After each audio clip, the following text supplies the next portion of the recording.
നാട്ടുവിശേഷം ഒറ്റനോട്ടത്തിൽ പശ്ചിമഘട്ട സംരക്ഷണ കാര്യത്തിൽ എല്ലാ സംസ്ഥാനങ്ങളോടും ഭൗമ സ്രോതസ് റിപ്പോർട്ട് തേടുമെന്ന് കേന്ദ്ര പരിസ്ഥിതി മന്ത്രി പ്രകാശ് ജാവ്ദേക്കർ. സംസ്ഥാനങ്ങളുടെ പ്രവർത്തനങ്ങളെപ്പറ്റി കേന്ദ്ര സർക്കാർ ജാഗരൂകരായിരിക്കുമെന്നും മന്ത്രി. ഏലൂർ ഫാക്ടറിയിലെ അമോണിയ പ്ലാന്റ് കേന്ദ്രമന്ത്രി അനന്തകുമാർ സന്ദർശിച്ചു. ഫാക്ട് വിഷയം കേരളത്തിന്റെ മുഖ്യ പ്രശ്നമാണെന്ന് കാണിച്ച് BJP നേതാക്കളും സേഫ് ഫാക്ട് ആക്ഷൻ കമ്മിറ്റി നേതാക്കളും കേന്ദ്രമന്ത്രിക്ക് നിവേദനം നൽകി. ആലുവ ചൂർണിക്കര ഗ്രാമപഞ്ചായത്തും കൃഷിഭവനും ചേർന്ന ഞാറ്റുവേല ഫെസ്റ്റ് സംഘടിപ്പിക്കുന്നു. സർക്കാർ ഭരണഘടനയ്ക്കും ഗവർണർമാർ മനസാക്ഷിക്കുമനുസരിച്ച് പ്രവർത്തിക്കണമെന്ന് കേന്ദ്രമന്ത്രി പ്രകാശ് ജാവ്ദേക്കർ.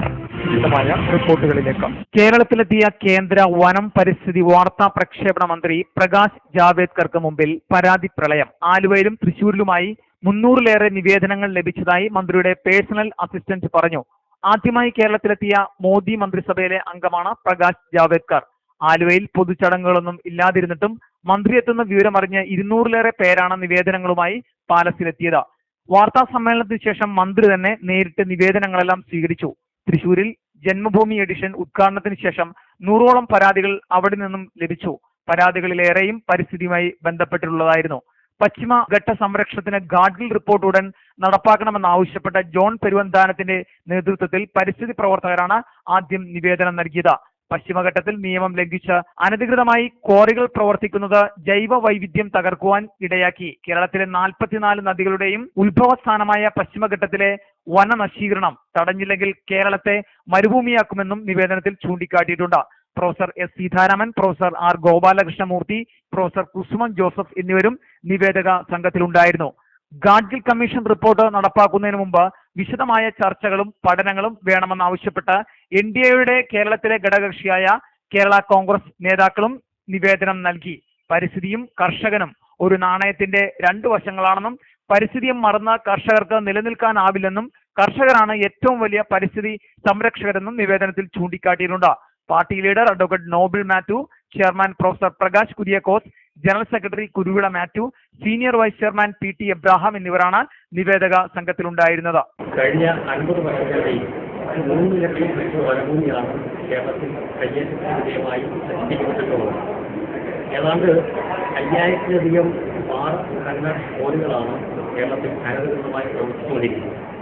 ഇതുമൂലം കഴിഞ്ഞ 50 വർഷം കൊണ്ട് കേരളത്തിന്റെ കാലാവസ്ഥയിൽ 15 ഡിഗ്രിയുടെ കാലാവസ്ഥ വ്യതിയാനമാണ് സംഭവിച്ചിട്ടുള്ളത്.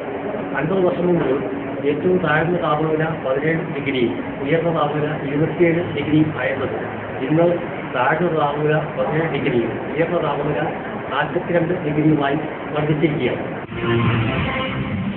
ഏലൂർ ഫാക്ടറിയിലെ അമോണിയ പ്ലാന്റിൽ പുതിയതായി സജ്ജീകരിച്ച മോണിറ്ററിംഗ് സംവിധാനം കേന്ദ്ര കെമിക്കൽ ആൻഡ് ഫെർട്ടിലൈസേഴ്സ് വകുപ്പ് മന്ത്രി അനന്തകുമാർ ഉദ്ഘാടനം ചെയ്തു. 20 മീറ്റർ ദൂരത്തിൽ നിന്ന് റിമോട്ട് കൺട്രോൾ ഉപയോഗിച്ച് നിയന്ത്രിക്കാവുന്നതാണ് പുതിയ സംവിധാനം. ഫോമും വാട്ടറും ഒരേ സമയം ഈ സംവിധാനത്തിൽ സ്പ്രേ ചെയ്യുവാൻ സാധിക്കും. അമോണിയം ടാങ്കിന്റെ കപ്പാസിറ്റി 5000 ടണ്ണിന് മുകളിലായ സാഹചര്യത്തിലാണ് ഫാക്ടറീസ് ആൻഡ് ബോയിലേഴ്സ് ഡയറക്ടറുടെ നിർദ്ദേശപ്രകാരം പുതിയ സംവിധാനം ഏർപ്പെടുത്തിയിരിക്കുന്നത്. 1 കോടി രൂപ ചെലവിട്ടാണ് പുതിയ സംവിധാനം സജ്ജീകരിച്ചത്. ഫാക്ട് CMD ജയ്വീർ ശ്രീവാസവ, BJP സംസ്ഥാന president V. Muraleedharan, technical director Anil Kumar, മുൻ MP K. ചന്ദ്രൻപിള്ള എന്നിവർ ചടങ്ങിൽ പങ്കെടുത്തു. ആലുവ ചൂർണിക്കര ഗ്രാമപഞ്ചായത്തും കൃഷിഭവനും ചേർന്ന് ഞാറ്റുവേല ഫെസ്റ്റ് സംഘടിപ്പിക്കുന്നു. ജൂൺ 24 മുതൽ 26 വരെ പഞ്ചായത്ത് കമ്മ്യൂണിറ്റി ഹാളിലാണ് ഫെസ്റ്റ് സംഘടിപ്പിക്കുന്നത്. മാരകമായ വിഷമടിച്ച പച്ചക്കറികളും മറ്റും വാങ്ങിക്കഴിക്കുന്ന മലയാളികൾ രോഗങ്ങൾക്കടിമപ്പെടാതെ വീട്ടുവളപ്പിൽ തന്നെ അത്യാവശ്യത്തിനുള്ളവ കൃഷി ചെയ്യുവാനുള്ള സന്ദേശമാണ് ഫെസ്റ്റിലൂടെ നൽകുന്നത്.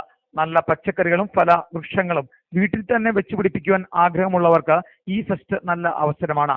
കൃഷി വകുപ്പിന്റെ കീഴിലുള്ള നേര്യമംഗലം ജില്ലാ കൃഷിത്തോട്ടം, vegetable fruit promotion council Kerala എന്നീ സ്ഥാപനങ്ങളിൽ നിന്നുള്ള അത്യുൽപാദന ശേഷിയുള്ള വിവിധ ഇനം ഫലവൃക്ഷ തൈകളുടെയും കുറിയ ഇനം തെങ്ങിൻ തൈകളുടെയും വിപണനവും കാർഷിക സെമിനാറുമാണ് ഞാറ്റുവേല ഫെസ്റ്റിൽ ഉൾപ്പെടുത്തിയിരിക്കുന്നത്.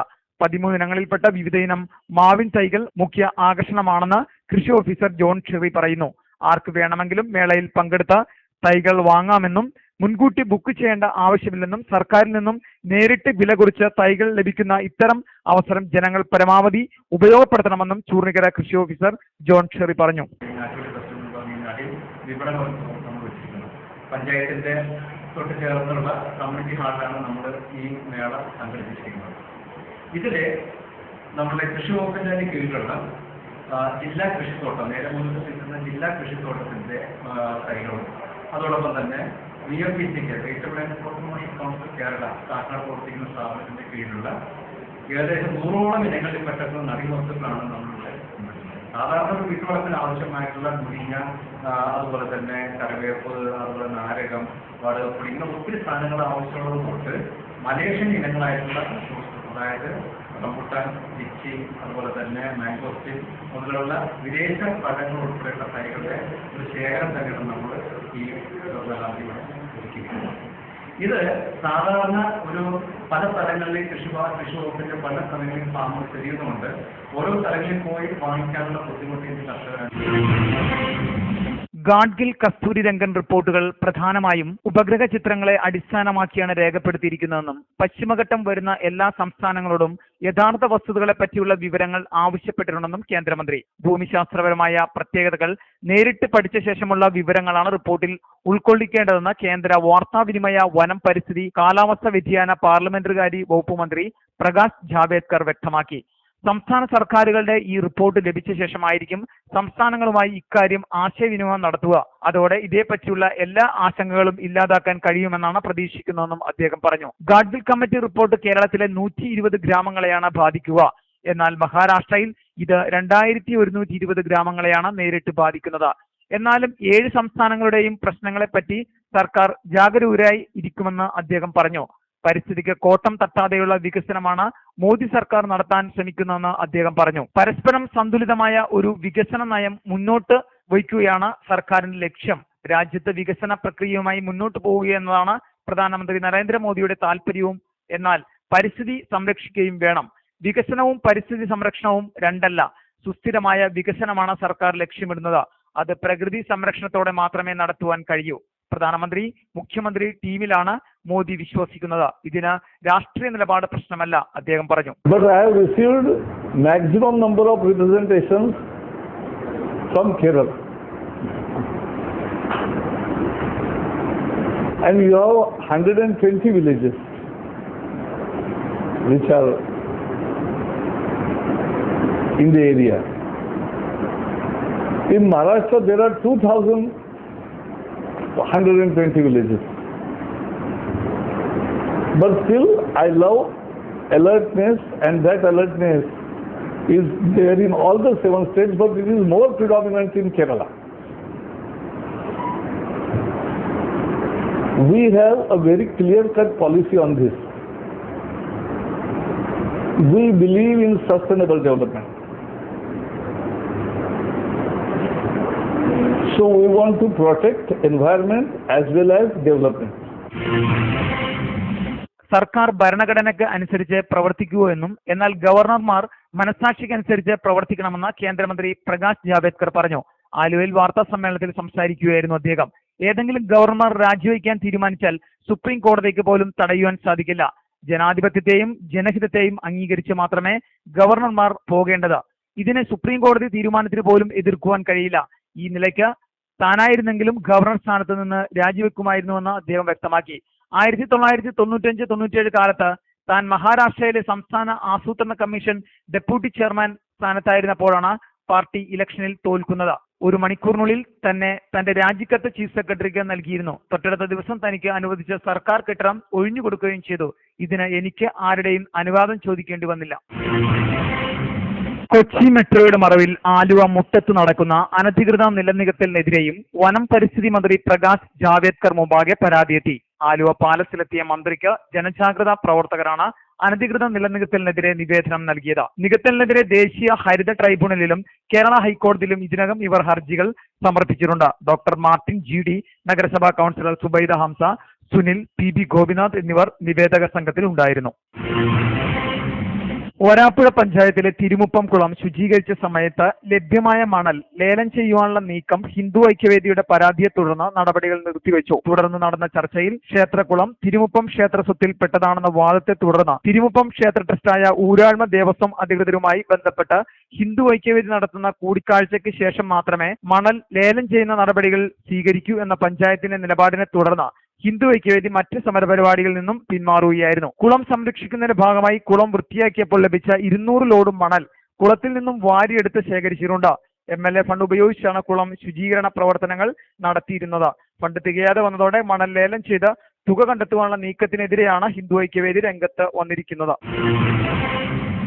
SICTയുടെ പ്രശ്നം കേരളത്തിന്റെ മുഖ്യ പ്രശ്നമാണെന്ന് കാണിച്ച BJP നേതാക്കൾ കേന്ദ്രമന്ത്രി അനന്തകുമാറിന് നിവേദനം നൽകി. BJP സംസ്ഥാന പ്രസിഡന്റ് V മുരളീധരൻ, സംസ്ഥാന general secretary AN Radhakrishnan, BMS സംസ്ഥാന secretary NK Mohandas, fact employees organisation BMS president advocate Nagaresh, BJP ജില്ലാ ജനറൽ സെക്രട്ടറി NP ശങ്കരൻകുട്ടി എന്നിവർ നിവേദക സംഘത്തിൽ ഉണ്ടായിരുന്നു. കോട്ടുവള്ളിയെയും കൂനമാവിനെയും ബന്ധിപ്പിക്കുന്ന ചെമ്മായം പാലത്തിന്റെ കൈവരികൾ തകർന്ന അപകടാവസ്ഥയിൽ കഷ്ടിച്ച് 5 അടിയോളം വീതിയുള്ള പാലത്തിലൂടെ ഇരുചക്ര വാഹനങ്ങൾ മാത്രമാണ് സുഗമമായി കടന്നു പോകുന്നത്. ഓട്ടോറിക്ഷകളും ചെറുകാറുകളും അതിസാഹസികമായി ഇതിലൂടെ കടന്നു പോകുന്നുണ്ടെങ്കിലും പരിചയമില്ലാത്തവർ ഓടിക്കുന്ന വാഹനങ്ങൾ പാലത്തിന്റെ കൈവരിയിൽ ഇടിക്കാറാണ് പതിവ്. രാത്രികാലങ്ങളിൽ ഇവിടെ മതിയായ വെളിച്ചമില്ലാത്തതും അപകട കാരണമാണ്.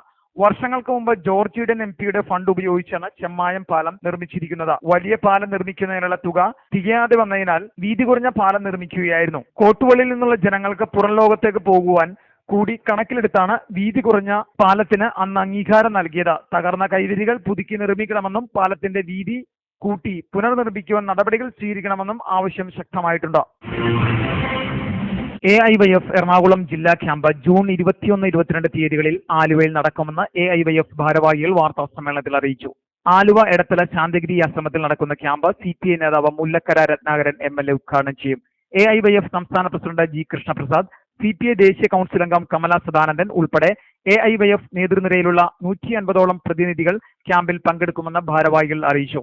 ക്യാമ്പിൽ പരിസ്ഥിതിയുടെ രാഷ്ട്രീയം എന്ന വിഷയത്തിൽ CPI പത്തനംതിട്ട ജില്ലാ സെക്രട്ടറി P പ്രസാദും നവമാധ്യമങ്ങളും സാധ്യതകളും എന്ന വിഷയത്തിൽ പ്രമുഖ IT വിദഗ്ധൻ മുകേഷ് വാര്യരും വ്യക്തിത്വ വികസനം സംബന്ധിച്ച MV ജോണും ക്ലാസുകൾ നയിക്കും.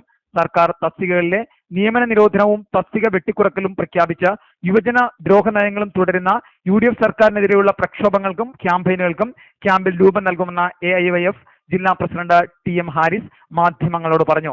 ആലുവ പാലസിൽ ചേർന്ന വാർത്താ സമ്മേളനത്തിൽ AIYF സംസ്ഥാന കമ്മിറ്റി അംഗം advocate Manoj G Krishnan, AIYF ജില്ലാ പ്രസിഡന്റ് TM ഹാരിസ്, ആലുവ മണ്ഡലം president PM Firoz, secretary KK Ramesh, CPI Aluva local committee secretary KJ Dominic എന്നിവർ പങ്കെടുത്തു.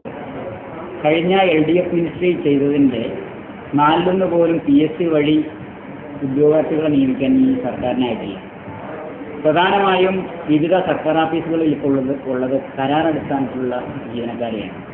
അപ്പോൾ കരാർ അടിസ്ഥാനത്തിൽ കുറച്ച് ചെറുപ്പക്കാരെ പിൻവാതിൽ പ്രവേശനം നൽകുക, കരാർ കാലാവധി കഴിയുമ്പോൾ പിരിച്ചുവിടുന്ന ഒരു സമീപനം വിദ്യാഭ്യാസ മേഖലയിലും ആരോഗ്യ മേഖലയിലും എല്ലാം അത് വളരെയേറെ പ്രകടമാണ്. അപ്പോൾ എല്ലാ മേഖലകളിലും അത്തരൊരു സമീപനം സ്വീകരിക്കുകയാണ്.